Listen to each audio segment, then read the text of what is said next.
Sono due eventi che entrano in maniera decisa, importante e anche di livello scientifico e culturale in quelle che sono delle strategie che l'Ateneo Cagliaritano ha messo al primo posto nella propria missione, che è quella dell'inclusione e dell'integrazione.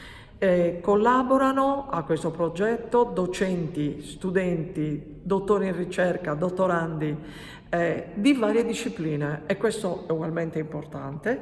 Abbiamo a che fare con cosa? Con il cosmopolitismo, sentirsi parte e cittadini del mondo, e le migrazioni. E abbiamo a che fare con che cosa? Con la reclusione, con l'isolamento del carcere, piuttosto che lo stigma nei confronti delle malattie mentali, è una realtà che è quella che la ricerca e il mondo scientifico può mettere a disposizione di un cittadino per condividere il problema e la soluzione.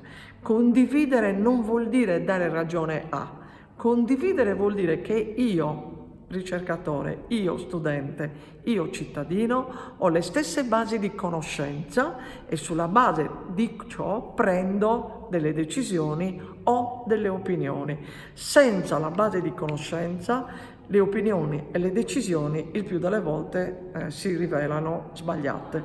Ecco, questo è il contributo dell'Ateneo alla città.